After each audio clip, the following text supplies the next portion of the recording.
안녕하세요. 핑크팬더 이재범입니다. 오늘은 서울 상업역 부동산 최근 동향과 시세점 여러분과 함께 하겠습니다. 궁금하지 않으세요? 상업용 부동산?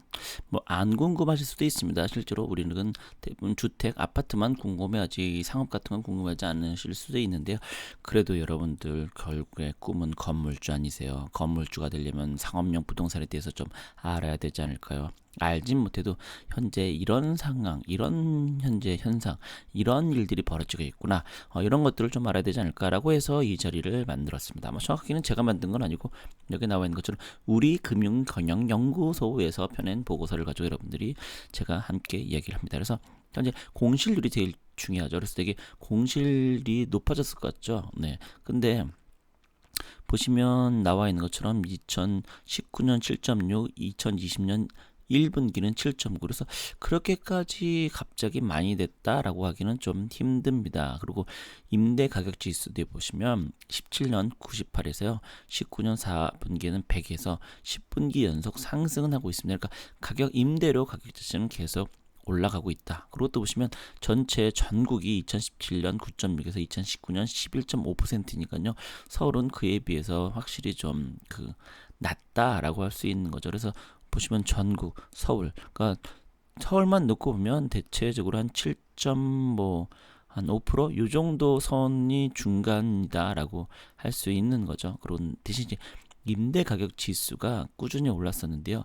2020년에 1분기에 코로나로 인해서 좀 많이 꺾였다는 게 좀 보실 수 있겠습니다. 그래서 좀 더 이렇게 내려가다 보면 A 도심 지역, B 강남 지역, C 영등포 기천, 신촌, D 기타입니다. 그래서 서울 평균 중대형과 소규모 상가인데요. 소규모 상가 같은 경우 서울 평균이 4 정도 되고요.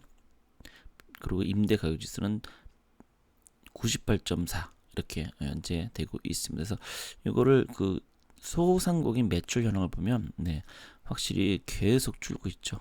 보면 한 4월, 3월, 4월까지는 그래도 어느 정도 좀 버텼었는데 그 위로는 거의 반토막 났다라고 볼 수 있겠습니다. 그러니까 그만큼 많이 힘든 상황이다. 그러니까 이렇게 힘드니 당연히 임대료를 좀 낮춰주거나 한 달치를 안 받거나 이런 이렇게 착한 임대인이라는 유행처럼 되는데 어쨌든 그런 현상이 될 수밖에 없다라고 볼 수 있겠습니다. 그래서 보시면 신림역, 수유, 경희대, 왕십리, 청량리역 이런 것들을 보시면요. 이 1분기를 보시면 공실률이 가장 높은 게 청량리입니다. 의외로 신림역 근처가 보면은 거의 없어요. 그래서 신림역 근처를 가보시면 실제로 그렇게 엄청나게 번화한 건 아니지만 그래도 정말 다 공실이 차 있거든요. 어떻게 보면은 그만큼 적정한 임대료가 있기 때문에 그런 게 아닌가 생각됩니다. 그래서 왕십리, 청량리 그리고 또 보시면 광화문, 공덕, 천호, 명동, 청담인데요. 청담동 공실이 이렇게 높습니다. 그러니까 공실이 이렇게 높다는 얘기는 거꾸로 생각하면요, 그만큼 임대료가 비싸니까 거기에 차마 임차인이 들어가지를 못하는 거죠. 개인적으로 그렇게 생각을 합니다. 그러니까 적정선의 임대료가 중요한 거지 너무 높은 거, 너무 낮은 거 둘 다 왜 너무 높으면 임차인들에게는 나쁘고요. 너무 낮으면 또 건물주 이게 좀 안 좋은 상황이다라고 할 수 있으니까요. 그래서 종로, 홍대, 합정, 동대문 이 정말 여기가 중심이라고 하면 중심인데도 불구하고 이런 것들도 이렇게 특히 동대문 9.8, 임대료가 갑자기 급격하게 상승한 이유이지 않을까라는 생각을 해봅니다. 그다음에 서울대 있고 건대 있고 남대문 충무로 강남대로를 보시면 서울대 입구역도 보시면 상대적으로 좀 낮죠. 그리고 강남대로 같은 경우 보면 7.4%로 여기도 역시 높습니다. 그래서 노영역 왔군요. 그러니까 땅값이 비싼 지역 자체가 다 공실이 좀 많다라는 것을 우리가 전체적으로 이태원 같은 경우는 28.9예요. 특히나 최근에 이태원이 사람들이 많이 몰리면서 주목받으면서 가격이 많이 올랐기 때문에 이런 일이 더욱더 벌어진 게 아닌가 생각합니다. 그렇게 치면 사실 사람들이 많이 주목하지 않는 이런 신림역, 수유 이런 것이 오히려 가격은 상대로 낮을 수는 있겠지만 그래도 공실이 안 난다는 얘기는 꾸준히 현금이 들어오니까 저는 그게 더 낫지 않나라는 생각을 합니다. 그래서 공실률, 임대료 변화가 크게 나타난 상권을 보시면 서울 평균 임대료 하락, 공실 증가 이쪽 비싼 곳들이 결국에는 못 버티고 갔습니다. 그래서 오히려 이쪽으로 가는 게 오히려 낮지 않나라고 습니다. 낮을 공실률로 임대여건 안정, 경유대, 신림역, 수요, 왕십리, 청량리 이런 것들이 그나마 좀 가성비가 높은 곳이다. 임대료가 상대적으로 좀 평균보다 낮다 보니 공실률이 그만큼 좀 덜하다. 그래서 보시면 공실률도 5% 이하로 코로나19의 여파가 크지 않다라고 했습니다. 특히 신림역은 원룸 밀집지역, 그러니까 20대 20, 30대 1인 가구들이 많거든요. 그러니까 그들을 상대로 한 것들을 인한 것들로 해서 좀 오히려 안정적이더라. 엄청나게 상권이 발달한 건 아니지만 그런 20대, 30대 1인 가구들이 소소하게 할 수 있는 것들, 그렇게 볼 수 있겠습니다. 그리고 청량리를 이렇게 엄청나게 많이 지나서 유도인가 늘다 보니까 그런 배우 수요가 있기는 하다. 그래서 이런 일이 발생됐다. 됐습니다. 그래서 공실 부담 위험은 강화문, 공덕역, 천호, 명덕, 청담동 이런 것들이 이제 가격이 급격하게 상승하다 보니까요. 그로 인해서 신규 상가 공급이 많아져서 임대료 프리미엄이 꾸준히 낮아졌다 보니까 이런 것들이 매분기 하락 조정되면서 임대료 부담이 낮아졌다라고는 해요. 특히 이런 명동, 청담은 그래도 솔직히 비싸죠.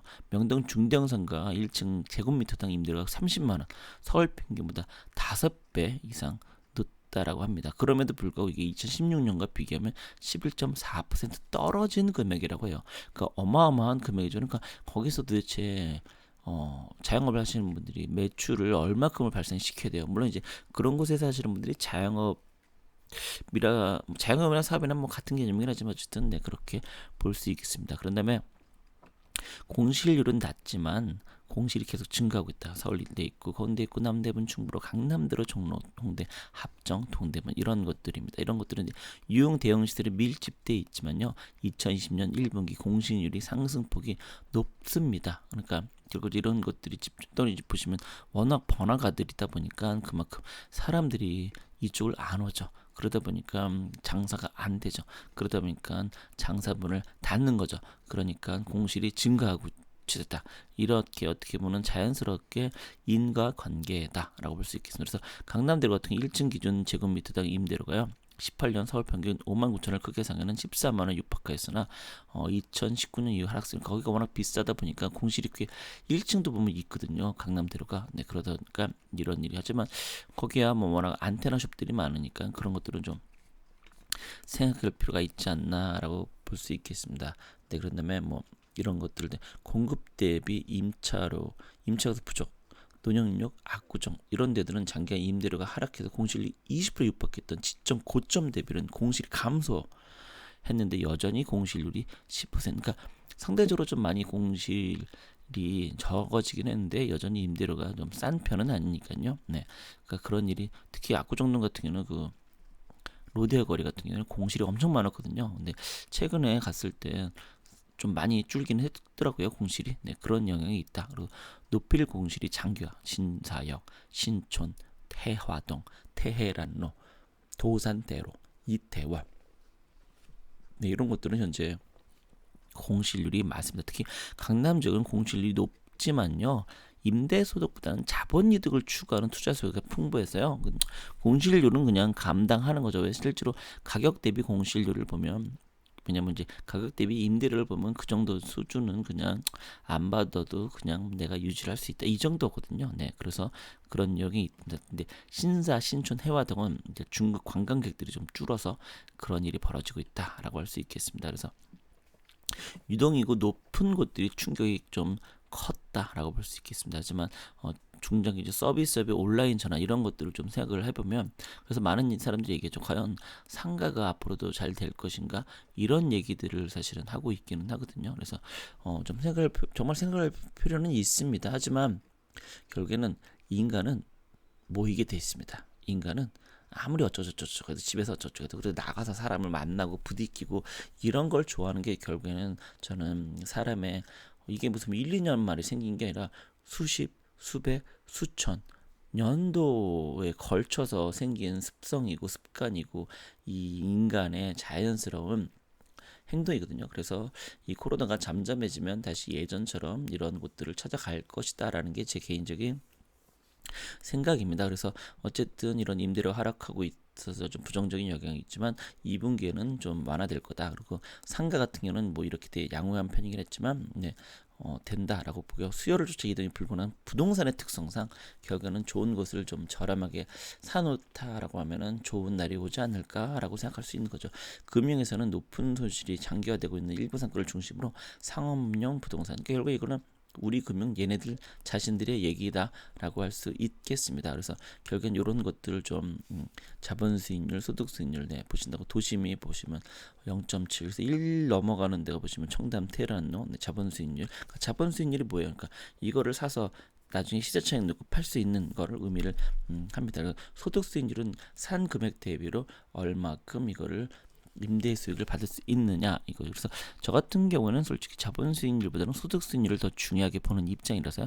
부자가 아니라서요. 네. 그러다 보니까 이쪽으로 내려갈수록 오히려 이렇게 1에 가까운 서울대 입구라든가 뭐 수유 이런 데를 저는 더 선호합니다. 네. 개인적으로. 네. 그래서 투자 수익률 동향 이렇게 보는데 뭐 이런 것들은 뭐 굳이 안 본다 하더라도 뭐 아까 말씀드렸죠 소득 수익 그러니까 결국에는 이 소득 수익이 높다는 얘기는 결과적으로는 가격이 좀 낮다는 얘기고요. 그리고 이제 자본 수익이 높다는 얘기는 가격이 좀 높기 때문에 더 올라갈 가능성이 중심지다. 이렇게 보시면 될 것 같습니다. 자 그럼 오늘 방송 어떻게 좀 색다른 방송이었네요. 즐거운 방송이네요. 아니면 지겨웠나요? 네. 어쨌든 여러분들에게 유익한 방송이 되었기를 바랍니다. 그럼 오늘 방송 여기서 마치도록 하겠습니다. 여러분 고맙습니다.